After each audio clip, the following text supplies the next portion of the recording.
नाजरीन आदाब, आप देख रहे हैं INN चैनल। मैं हूं शेख अहमद अली। आज की खास बात में हम देखेंगे कई अहम कौमी और बैनुल अक़वामी खबरें। कर्नाटका के बेंगलुरु में ईसाइयों के एक स्कूल ने ऐसा कदम उठाया जिसने हिंदुत्व ब्रिगेड के तन बदन में आग लगा दी। मिशनरी स्कूल के कदम ने न सिर्फ हिंदुत्व तंजीमों को परेशान कर दिया बल्कि उन्हें उसके खिलाफ आवाज उठाने पर भी मजबूर कर दिया।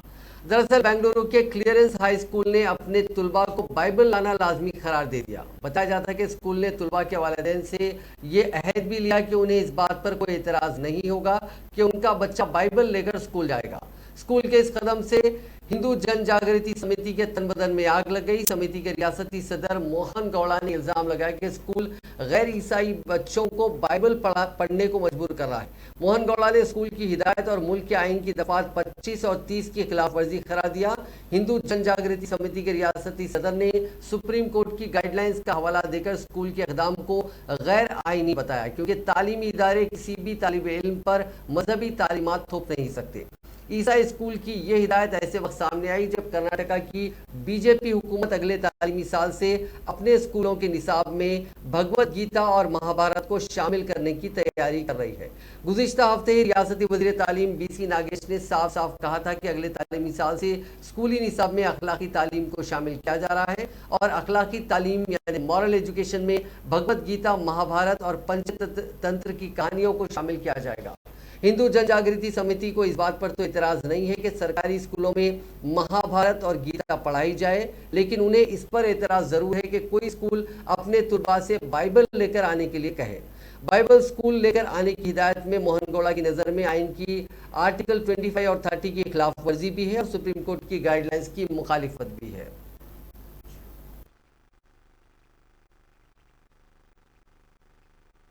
एडमिशन लेते समय डिक्लेरेशन किया है, ये जो नॉन क्रिश्चियन स्टूडेंट वहाँ बच्चे पढ़ते हैं उनके लिए ज़बरदस्ती एक पर्टिकुलर कम्युनिटी का शिक्षा लेना, बाइबल पढ़ना, बाइबल सीखना, बाइबल कैरी करना, उनके ऊपर धार्मिक राइट्स का हरण का एक कॉन्स्पिरेसी है।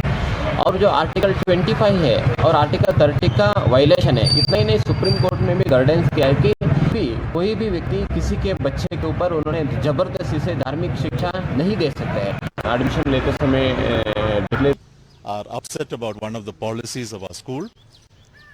We are a peace-loving and law-abiding school. We have consulted with our advocates in this matter and we will follow their advice in keeping with the law of the land. We will not break the law of the land. That is our affirmation. For 100 years we are here and we will continue to be a society building. I am not commenting on any question. Let our advisors tell us and we will issue a press statement. I am sorry, no comment. बच्चे को कह रहे हैं कि नहीं आपको Bible पढ़ने के लिए मिलेगा या बाइबल आप पढ़ना है, तो फिर वहाँ पर जो एडमिशन दे रहे हैं वो अन्य धर्मीय बच्चों को क्यों दे रहे हैं? आपका ईसाई स्कूल है, वो ईसाइयों के है, तो ईसाइयों के लिए रखिए। तो ये छोटे बच्चों के मन को प्रभावित करके उनको कन्वर्जन के जाल में लाने के लिए जो प्रयास चल रहा है, इसके लिए हमारा यहाँ पर इसका विरोध है। जैसे हिजाब के बारे में यहाँ पर बात हुई, तो आपका धर्म जो है वो स्कूल में नहीं लाना चाहिए। स्कूल जो है वो महाराष्ट्र में हनुमान चालीसा को लेकर चल रहे तनाजे के बीच पहली बार वजीर आला उद्धव ठाकरे का बयान सामने आया। उन्होंने कहा कि हनुमान चालीसा पढ़ना है तो घर पर आकर पढ़िए, दादागिरी करने वालों से हमें निपटना आता है। सीएम ने पीर के रोज एक प्रोग्राम में कहा कि हनुमान चालीसा पढ़ने का एक तरीका होता है, लेकिन दादागिरी मत करिए। अगर ऐसा करेंगे तो बाला साहेब ने सिखाया है कि दादागिरी से कैसे निपटना है। उद्धव ने आगे कहा कि हम घंटाधारी हिंदू नहीं हैं, गदाधारी हिंदुत्व का पालन करते हैं। मैं जल्दी एक रैली करूंगा जहां सबकी खबर ली जाएगी। ये कमजोर हिंदुत्ववादी हैं, ये नकली हिंदुत्ववादी हैं। इनके बीच एक साजिश चल रही है कि इसकी खबीज मुझसे ज्यादा भगवा कैसे। कुछ लोगों के पेट में एसिडिटी हो गई है, उन्हें कोई काम नहीं है, बिना काम के भोंग बजाना ही उनका काम हो गया है। मैं उन्हें तवज्जो नहीं देता। दादागिरी कशी मोडायची ते सुद्धा आम्हाला शिवसेना प्रमुखांनी हिंदुत्वाच्या व्याख्येत समजून सांगितलेलं आहे। म्हणून मला जास्त काही बोलायचं नाहीये। लवकरात लवकर माझा इरादा आहे एक जाहीर सभा घ्यायची, कारण हल्ली सभेचं पेव करोना गेला असं वाटतंय। पण मी आपल्याला सगळ्यांना पुन्हा एकदा सांगतो की निदान जोपर्यंत महाराष्ट्राचा मुख्यमंत्री आणि उपमुख्यमंत्री मास्क काढत नाही तोपर्यंत तुम्ही सुद्धा मास्क काढू नका. आता सगळ्यांनीच मास्क काढलेले आहेत. आणि मागे बोलले ते परत बोलतो की मास्क सक्ती जरी नसली तरी अजून मास्क मुक्ती झालेली नाही. त्याच्यामुळे थोडंसं एक भान ठेवून जाऊया पुढे, पण लवकरात लवकर मला एक सभा घ्यायची आहे आणि मग तिकडे परत एकदा मास्क काढून मला बोलायचं आहे. सगळ्यांचं एकदा काय तो परामर्श आणि सोक्षमोक्ष मला लावूनच टाकायचं आहे. हे तकलादू हिंदुत्ववादी आलेले आहेत, नकली नव हिंदू. तेरी कमीज मेरे कमीज से भगवी कैसे, ही त्यांचा पोटशूळ आहे. तर त्यांचा समाचार एकदम मला मरकजी वजीर रामदास अठावले ने मस्जिदों के लाउडस्पीकर के खिलाफ तहरीक छेड़ने वाले एमएनएस के सरबराह राज ठाकरे को हदफ तनकीद बनाया. उन्होंने कहा कि राज ठाकरे अगर मंदिरों पर भी लाउडस्पीकर नस्ब करना चाहते हैं तो कर सकते हैं, लेकिन अगर उन्होंने मस्जिदों के लाउडस्पीकर उतारने की कोशिश की तो रिपब्लिकन पार्टी उनके इस इक़दाम के खिलाफ एहतजाज करेगी. अठावले शहर के सर्किट हाउस में मीडिया के नुमाइंदों से खिताब कर रहे थे. अठावले ने इससे पहले बयान दिया था कि महाराष्ट्र में लाउड स्पीकर पर सियासत करना ठीक नहीं है. कई सालों से मस्जिदों पर लाउड स्पीकर लगे हैं. स्पीकर पर क्या फैसला करना है इस पर मुस्लिम तबका गौर कर सकता है, लेकिन मुझे लगता है कि एक मजहब के लोगों को दूसरे मजहब का एहतराम करना चाहिए.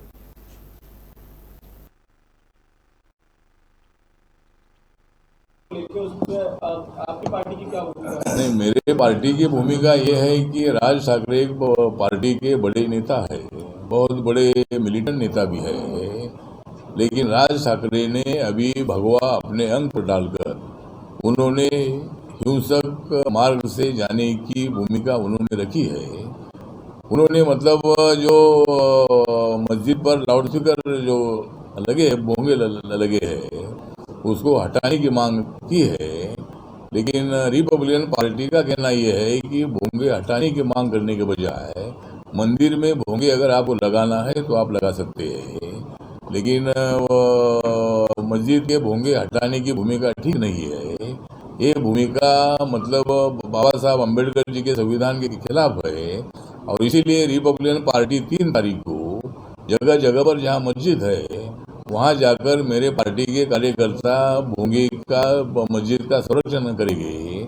और मतलब और अगर कोई मौलाना लोग अगर उल्टी सीधी बात करते होंगे तो इससे भी हमें सम्मत नहीं है. मुस्लिम मौलाओं ने मुस्लिम नेताओं ने उल्टी सीधी बात करके मुस्लिम समाज को धोखे में डालना ठीक नहीं है. तो जहाँ जहाँ मुस्लिम पर अन्याय होगा वहाँ मुस्लिम के साथ रहेगी, जहाँ हिंदुओं पर अन्याय होगा वहाँ हिंदुओं के साथ रहेगी. लेकिन मेरे पार्टी का भोंगे निकालने के लिए विरोध है मस्जिद के, लेकिन मंदिर को भोंगे लगाने के लिए मेरे पार्टी का सपोर्ट है. वहाँ हिंदू समाज के लोग भोंगे लगा सकते हैं, ऐसा मेरे पार्टी का स्टैंड है. और 3 तारीख को मेरे पार्टी के कार्यकर्ता जगह जगह पर जाकर मस्जिद का संरक्षण करेंगे.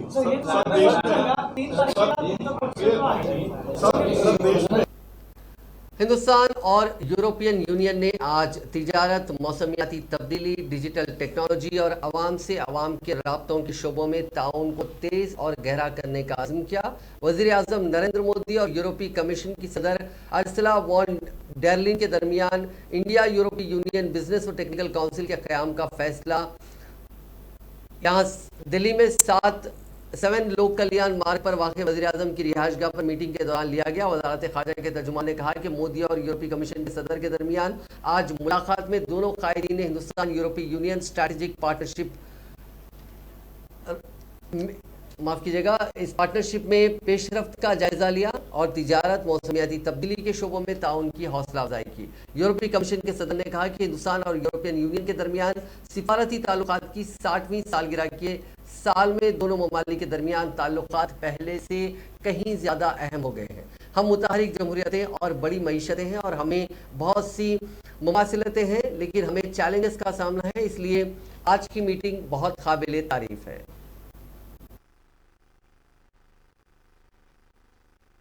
एक्सेलेंसी, आपका स्वागत है. वैसे भारत आपके लिए नया नहीं है, पहले भी आपका आना हुआ है और बहुत ही आपकी हर यात्रा भारत के लिए हमेशा बहुत ही उत्साहजनक रही है. लेकिन इस बार आप एक नई जिम्मेवारी के साथ पहली बार भारत आ रही है। यूरोपियन कमीशन का अध्यक्ष पद स्वीकार करने के बाद आपका भारत आना हमारे लिए बहुत महत्वपूर्ण है और मैं आपका हृदय से स्वागत करता हूँ। मैं विशेष रूप से आपका धन्यवाद करना चाहूँगा कि रायसीना डायलॉग के लिए आपने समय निकाला, क्योंकि वर्तमान समय में रायसीना डायलॉग में आपकी बातचीत वो सिर्फ भारत के इंटेलेक्चुअल एंड एकेडमिक वर्ल्ड के लिए तक सीमित नहीं रहेगी, पूरे विश्व का ध्यान रहेगा कि आज आप हमें क्या संदेश दे रही हैं। दुनिया जरूर उत्सुक है आपको सुनने के लिए। मैं विशेष रूप से इसलिए भी आभार व्यक्त करता हूँ कि कोरोना के कारण और बाकी स्थितियों के कारण 2-3 बार डेट बदलनी पड़ी, लेकिन फिर भी आपने अपने कमिटमेंट को बराबर उपभोग किया और आज आप हमारे बीच हैं, इसलिए मैं आपका विशेष रूप से धन्यवाद करता हूँ। एक्सेलेंसी, भारत का और यूरोपियन काउंसिल के साथ पिछले दिनों हमारी वर्चुअल समिट का मौका मिला था।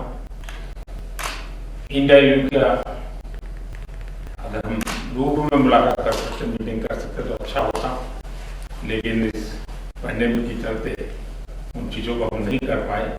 लेकिन मैं आशा करता हूँ कि बहुत ही जल्द हम फिर से रूबरू मिल करके बहुत ही निकट संवाद करेंगे। मुझे खुशी है कि हमारे विदेश मंत्री जब आए थे तो आपने बहुत ही अच्छी मीटिंग ऑर्गेनाइज की और भारत के साथ चर्चा करने का एक अच्छा अवसर आपने दिया था। और इसलिए भी मैं समझता हूँ कि आपके नेतृत्व में भारत और यूरोप के संबंधों को एक नई ऊंचाई मिल रही है, संपर्कों के नए क्षेत्र खुल रहे हैं और ये हमारा सहयोग और अधिक हमारे संबंधों को आगे बढ़ाएगा, ये मेरा पक्का विश्वास है।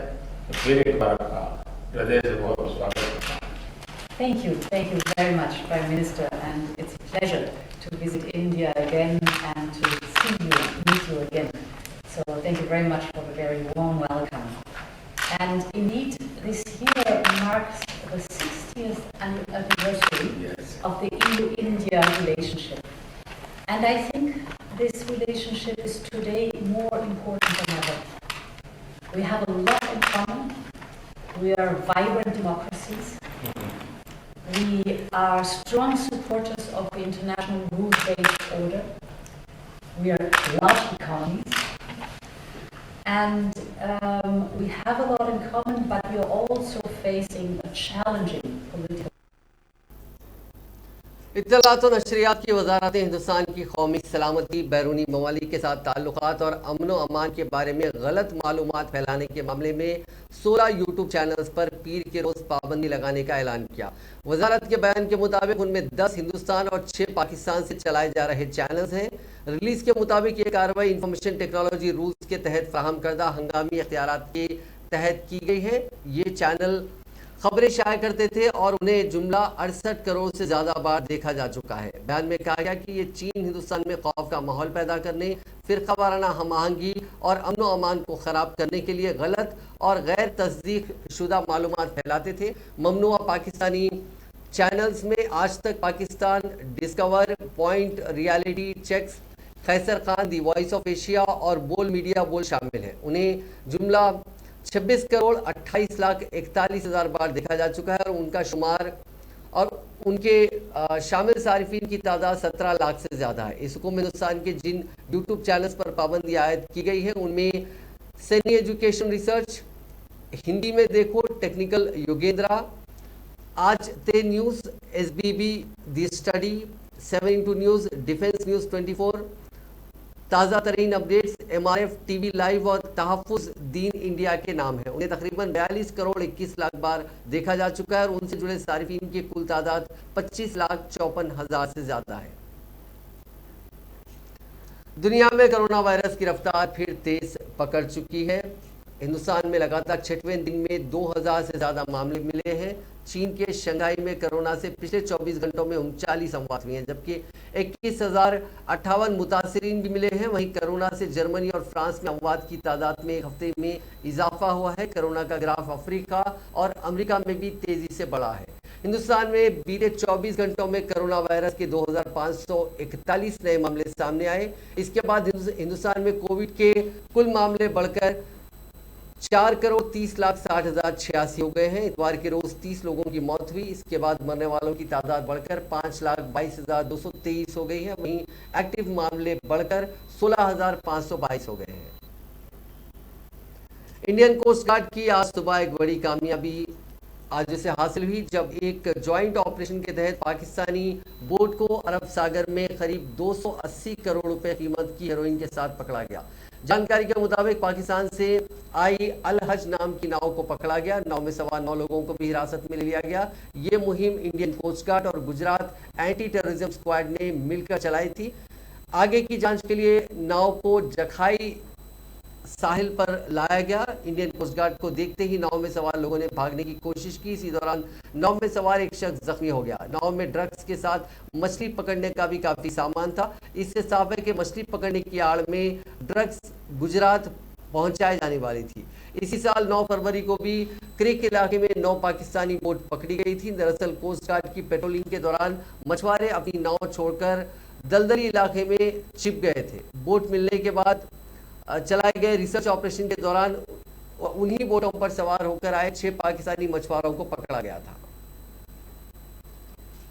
सूडान के एक एजेंसी का कहना है कि दारफुर सूबे में अरबों और गैर अरबों के बीच कबायली तसादुम में 168 लोगों की मौत हो गई है। इस इलाके में पनाहगज़ीन के लिए काम करने वाले एडम रीगल का कहना है कि इस लड़ाई में 98 लोग जख्मी हुए हैं। रीगल ने बताया कि लड़ाई की शुरुआत सबसे पहले दारफुर की दारुल हुकूमत जिनेना से लगभग 30 किलोमीटर दूर क्रीनिक में हुई। यहाँ पर जुमेरात को एक हमलावर ने 2 लोगों का कत्ल कर दिया। इसके बाद झगड़ा शुरू हो गया। इसके बाद जंजावीद नाम के एक बागी ग्रुप ने इतवार के तड़के भारी हथियारों के साथ जिनेना पर हमला कर दिया। जिनेना के साबिक मेडिकल डायरेक्टर सलाह साली का कहना है कि मिलिटेंट्स उस वक्त उन लोगों ने हमला किया जब जख्मियों का शहर के मेन अस्पताल में इलाज चल रहा था। सीबीएसई की जानिब से 10वीं और 12वीं की क्लास की तारीख और पॉलिटिकल साइंस का सिलेबस बदलने पर कांग्रेस कायद राहुल गांधी भड़क गए। उन्होंने इसे राष्ट्रीय शिक्षा श्रेडर करार दिया। साथ ही सीबीएसई को central board of suppressing education बताया। राहुल गांधी ने ट्वीट करके लिखा कि राष्ट्रीय शिक्षा श्रेडर, साथ ही एक तस्वीर भी शेयर की। इसमें एक मशीन है जो जमहूरियत और दीगर non allied movement, the Mughal court, industrial revolution, ऐसी ये सब जो चीज़ें हैं उनको काट रहा है। हालांकि ये मशीन रोजगार, मजहबी भाईचारा और इंस्टीट्यूशंस की आज़ादी जैसे मुद्दों को पहले ही टुकड़े टुकड़े कर चुकी है। सुप्रीम कोर्ट ने जम्मू कश्मीर का खुसूसी दर्जा खत्म करके उसे मरकज के ज़ेर इंतजाम 2 इलाकों में तकसीम करने के कानून को चैलेंज देने वाली अर्जियों पर गर्मी की छुट्टियों के बाद समाअत करने पर इत्तेफाक का इजहार करते हुए पीर को कहा कि वो अर्जियों को जुलाई में फेरिस्त बंद करने की कोशिश करेगा। Chief justice M V Ramana की सदारत वाली बेंच ने सीनियर वकील शेखर निफड़े और पी चिदम्बरम की अपील पर कहा कि अर्जियों पर 5 जजों की बेंच समाअत करेगी। सीनियर वकील निफड़े और चिदम्बरम ने खुसूसी तस्करे के दौरान अर्जियों पर अगले हफ्ते समाअत की अपील की थी। इस पर चीफ जस्टिस ने कहा कि जुलाई में अर्जियों पर समाअत करने के लिए लिस्ट करने की कोशिश की जाएगी। जस्टिस रमन ने अगले हफ्ते समाअत की अपील करते हुए कहा कि अर्जियों को 5 जजों की बेंच के सामने लिस्ट किया जाना है। चूंकि इन पर समाअत करने वाली बुनियादी बेंच के कुछ जज रिटायर हो चुके हैं, लिहाजा इसे फिर से तश्कील देना होगा। गुजरात के इंडिपेंडेंट एमएलए जिग्नेश मेवानी को आसाम की अदालत ने जमानत दे दी है। जिग्नेश पर वजीर आजम मोदी के खिलाफ ट्वीट करने का इल्जाम है। इस पर आसाम पुलिस ने एमएलए को चाशुमे के रोज गिरफ्तार कर लिया था। आसाम की एक अदालत ने जिग्नेश मेवानी को इतवार के रोज 1 दिन की अदालती तहवील में भेजा था।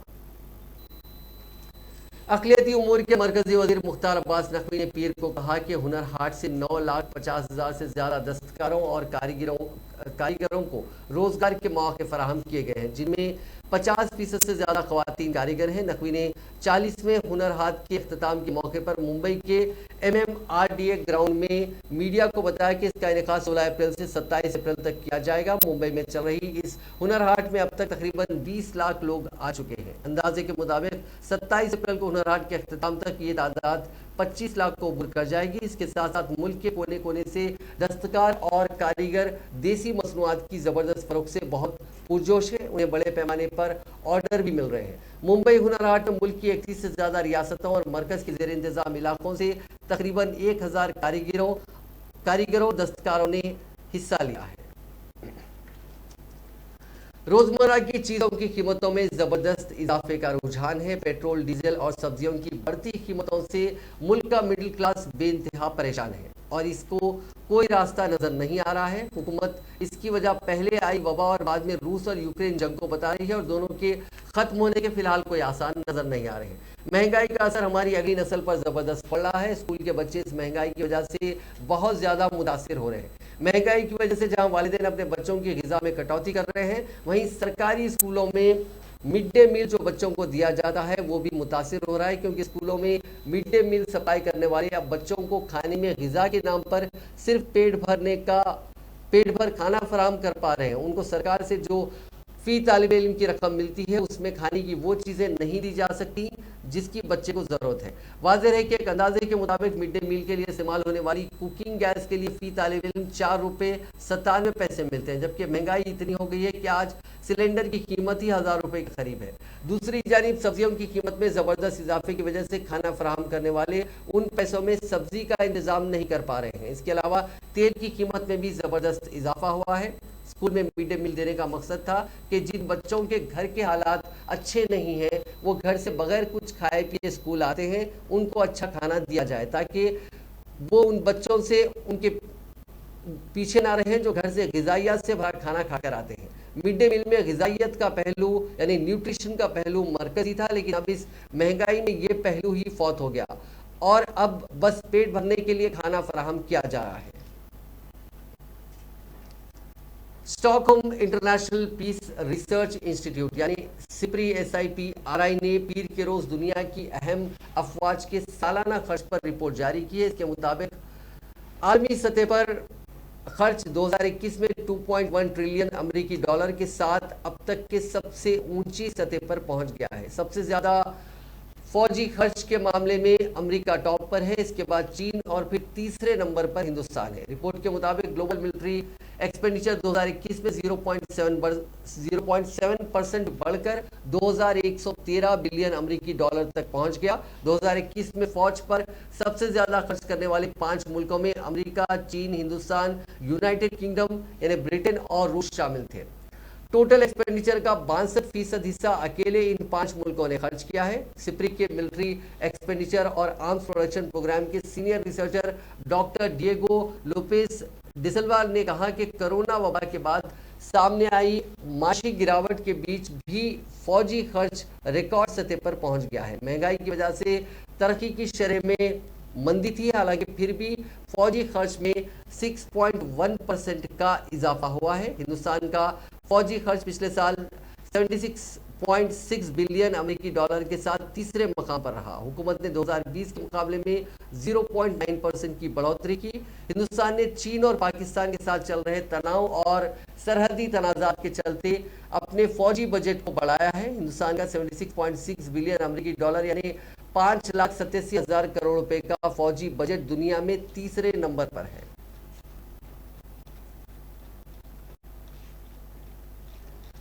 अब एक दिलचस्प खबर, दांतों को बत्तीसी कहने का चलन अब खत्म होता जा रहा है। इसके पीछे सिर्फ ये वजह नहीं है कि नौजवान आबादी इस लफ्ज़ से वाकिफ नहीं है, बल्कि एक बड़ी वजह यह है कि अब लोगों की बत्तीसी निकल ही नहीं रही है। 21वीं सदी में जन्म लेने वाले लोगों में बहुत बड़ी तादाद उन लोगों की है जिनके सिर्फ 28 दांत ही निकल रहे हैं। इस बारे में वाराणसी के काशी हिंदू विश्वविद्यालय यानी बनारस हिंदू यूनिवर्सिटी के फैकल्टी ऑफ डेंटल साइंस में senior dental expert professor TP Chaturvedi ने एक स्टडी की है। इसके मुताबिक पिछले 20 साल से उनकी OPD में आने वाले 25% नौजवानों के सिर्फ 28 दांत ही निकल रहे हैं।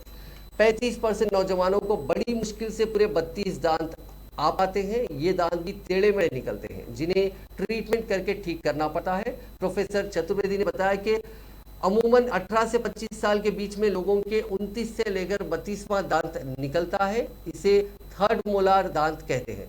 आम बोलचाल की जबान में इसे अकलदाड़ या फिर विजडम टूथ भी कहा जाता है। ये जबड़े के सबसे पिछले हिस्से में होता है। डॉक्टर्स का कहना है कि पिछले 20 साल से 25% मरीजों की विजडम टीथ नहीं निकल रहे हैं। वहीं एक और चौंकाने वाली बात सामने आई कि हमारे मुंह के अंदर खाना चबाने के लिए 12 दांत होते हैं, जिनकी तादाद भी अब घटकर 8 हो गई है। यानी अब लोगों को खाना चबाने में भी काफी मसाइल का सामना करना पड़ा है। वैसे सामने की जानिब काटने के लिए 20 दांत होते हैं, उनमें कोई बदलाव नहीं हुआ है।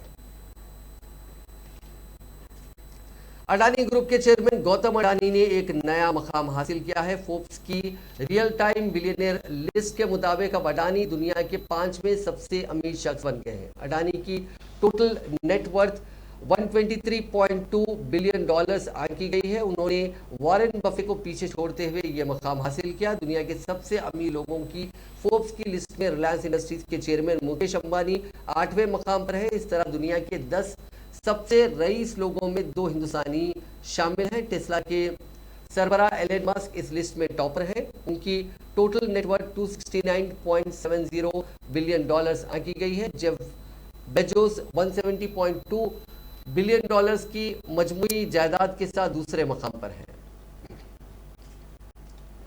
साउथ के सुपरस्टार यश की फिल्म KGF 2 बॉक्स ऑफिस पर लगातार रिकॉर्ड्स तोड़ रही है। अब इस फिल्म ने 11 दिन में 880 करोड़ रुपए से ज्यादा का वर्ल्ड वाइड बिजनेस कर लिया है। इसके साथ ही KGF 2 आमिर खान की PK को पीछे छोड़कर 6ठी सबसे ज्यादा कमाई करने वाली इंडियन फिल्म भी बन गई है। इतना ही नहीं, फिल्म के हिंदी वर्जन ने भी 11 दिन में ही 320 करोड़ रुपए से ज्यादा की कमाई कर ली है। रिकॉर्ड्स इसने ये कमाई के जरिए अपने नाम कर लिए हैं। ट्रेड एनालिस्ट को उम्मीद है कि फिल्म जल्द ही 1000 करोड़ क्लब में शामिल हो जाएगी। एक खबर एलन मस्क की। टेस्ला के CEO एलन मस्क आज रात से ट्विटर के नए मालिक बन सकते हैं। द वॉल स्ट्रीट जर्नल के मुताबिक एलन मस्क ने इस सोशल मीडिया साइट को खरीदने के लिए जो डील पेश की थी उस पर ट्विटर फिर से गौर कर रहा है। इस खबर के बीच ट्विटर के शेयर प्री मार्केट ट्रेंडिंग में 5.3% बढ़ गए हैं। वहीं ब्लूमबर्ग न्यूज की रिपोर्ट के मुताबिक ट्विटर अपना मालिकाना हक एलन मस्क को देने के लिए तैयार है। रिपोर्ट में कहा गया है कि माइक्रो ब्लॉगिंग साइट ट्रांजैक्शन की शर्तों को तय करने पर काम कर रही है और अगर बातचीत उम्मीद के मुताबिक हो जाती है तो पीर के रोज किसी भी वक्त डील फाइनल हो सकती है। हाल ही में ट्विटर को खरीदने के लिए एलन मस्क ने $43 बिलियन यानी लगभग 3273 करोड़ रुपए का ऑफर दिया था।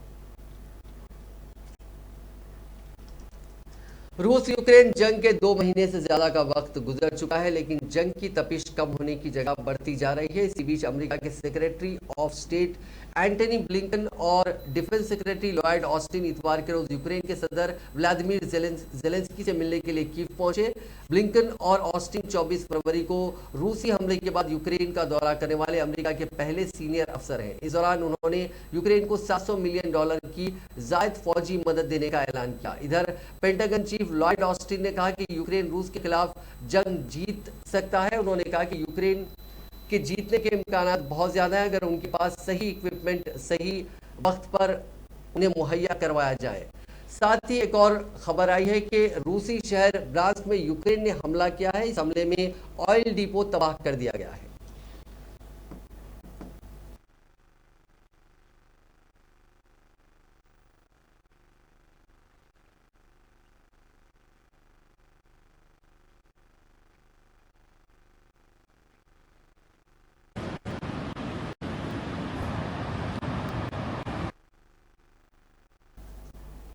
फ्रांस के मौजूदा सदर इमैनुअल मैक्रोन ने एक बार फिर सदारती इंतखाबात जीत लिया है। उन्होंने मरीन ले पेन को शिकस्त दी जो कि कट्टर मुस्लिम मुखालिफ शबिया रखती है। मरीन ने ऐलान किया था कि अगर वो सदारती इंतखाब जीतेंगी तो अवामी मकामात पर खवातीन के हिजाब पहनने पर पाबंदी आयद कर दी जाएगी। मुस्लिम मुखालिफत में वो इमैनुअल मैक्रोन को टक्कर देना चाहती थी, लेकिन मैक्रोन ने 58.2% वोट हासिल करके एक बार फिर फ्रांस का सदर बनना यकीनी कर लिया।